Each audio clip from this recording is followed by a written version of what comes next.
Hello there. So we did the theoretical calculation and I wanted to just have a picture of it here handy that we could reference while we do the experiment. A couple of things here. This is a symbol for a variable, just generic DC voltage source. Okay? You also see it as this. We primarily use this symbol. Often this is specifically for a battery, but you'll see either depending on what context you're in. And we're going to be applying 3 volts to our circuit here with 100, 220, and 100 ohm resistor in it. And remember that our goal here was to measure or compute all of the voltage drops across the 3 resistances in this circuit. And this is what we found from our theoretical calculations in the previous video. All right. Sorry for the shakiness. I'm moving it by hand, so hopefully it's not too stormy. Now, I wanted to point out something before we looked at the breadboard circuit, and that is to look at a resistor like this. So this resistor is kind of a big fat one. I think it's maybe a 1 watt or half watt resistor, and I suppose it could be higher. In any case, bigger. And I used the bigger one just so that we could see the color striping. So brown, black, brown is 10 times 10. And then the gold band on the end here is meant to tell us the tolerance, the manufacturing tolerance to which it is manufactured. That was a little redundant. But this gold band tells us that this thing right here should be really quite close to 100 ohms. So 1, 0, and then times 10 from the brown, black, brown color encoding. Okay. Usually when you measure these things with an ohm meter, you're getting somewhere between 98 and 102 ohms of electrical resistance. Now, let's move over to our breadboard circuit. So remember, this is what we're implementing, and I'll walk you through it. So here's our breadboard circuit, and you see the power connections here at the end. They go over to that guy right there, one of the voltage power supplies here, just DC. And those wires that are here and here come all the way over. They grab these wires here on the ends, and that's what is putting 3 volts, right, 3 volts, onto our circuit. So the current comes down here, goes through here. Once you go into the row of a breadboard, all 5 of those little holes right there in a row are connected in common at the back. So when I run that blue wire into this row, then I can put one of the legs of my resistor in there, and it's going to make an electrical connection. That'll come down here, and then we have the split in the circuit, which is equivalent to this little junction right here. Okay. Now, looking at this, we've got our 220 ohms, so the color banding meaning 220, okay, or 22 times 10. And then we've got this one, which is another 100 ohm resistor. And both of those are in this outer row, and the outer rows are different than the inner rows. So I said all 5 of these dots, say, in that row right there, okay, are in common, which is why we can branch off of this one over here. But on the outer parts of a breadboard, this whole column all the way up here are all in common. So I can put both of these things, legs, those 2 parallel resistors, into that, and it's like there's a wire connecting them, and then a wire connecting them all the way up back here to the negative of the power supply. Okay. By the way, these plus and minus labels, those are just for convenience. Okay, it's not like there's something special about one column instead of the other, so don't worry about that if you ever are messing with these. All right, so here's our circuit, and what we're going to do is we're going to measure the voltage at various points.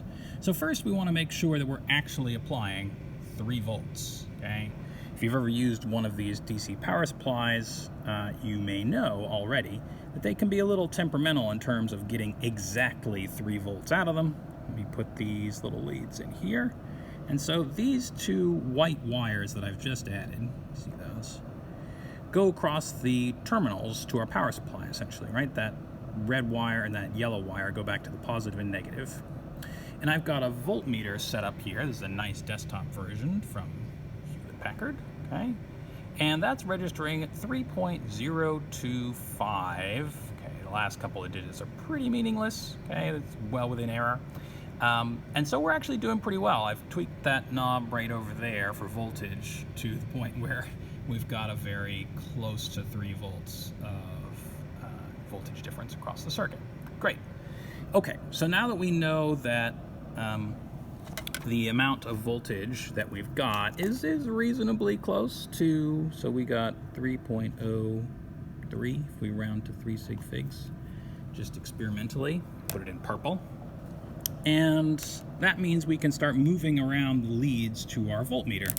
And to do that, well, I'm going to move this one right down there. See if I can do this and also have it on camera.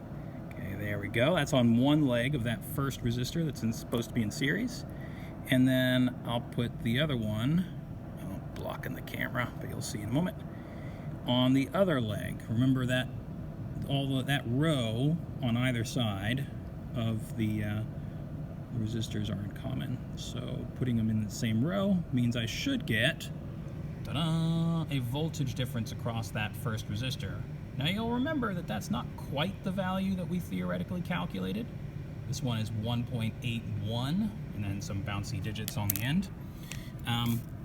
But it is reasonably close, I would say. So 1.81. Okay, volts. Sorry, I have a hard time looking at the video monitor and actually writing on the page. Okay, 8.1. Okay.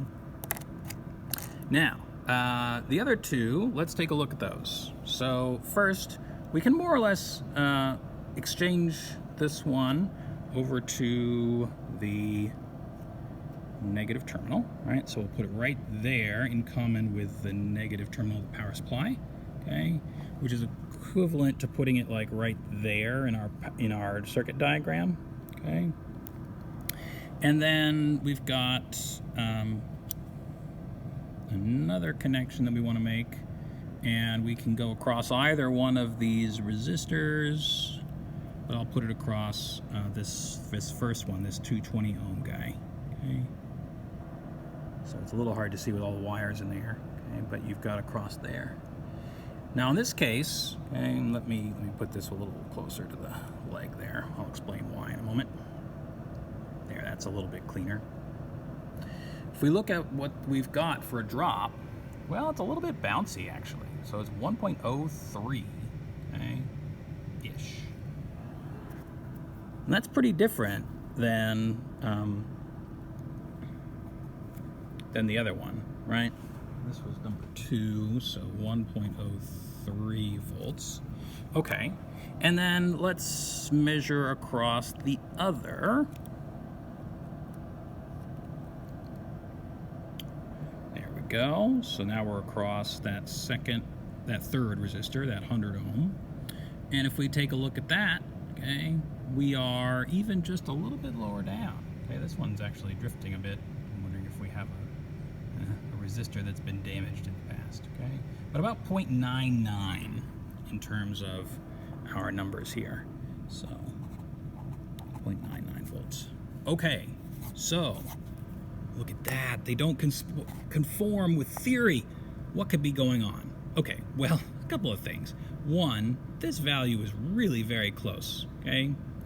And then for these two values, well, there are a couple of things that are going on here. One, okay, every little connection you make in that breadboard, okay, is going to have a tiny little bit of resistance associated with it, and all the wires in real life do have little voltage drops. So the farther we go into the circuit, the more voltage has been dropped over just wires. The other thing that can happen is that, well, remember that fourth band in the resistor here that you can see pretty clearly, okay? That tells you the tolerance. So it could be that 100 ohm resistor right there is, you know, not quite 100 ohms. Could be like 97 or something. That's actually a silver band one if you look there closer, which means not quite as good in terms of how close it's meant to be to that exact 100 ohms of resistance. Okay? So, a couple little sources of experimental error can certainly creep in this. Okay?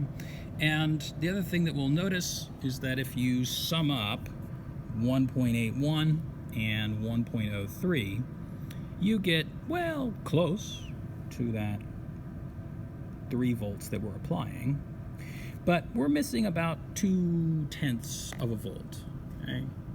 Which means that over all of the ancillary bits and pieces of this, all the bits of wire and parts of the breadboard and whatnot that we're conducting through, we're dropping about 0.2 of a volt, which is on the high side for these kind of things, okay?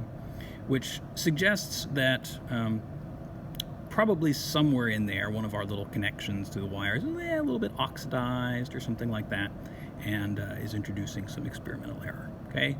But broad strokes, okay, the theory conforms very nicely, and the more precise and the better tolerance you have for the size of your resistors and all that kind of thing, the better in terms of getting really very nice numbers out of this, okay? So I'll cut it there, and we'll be back with more electronics lab stuff.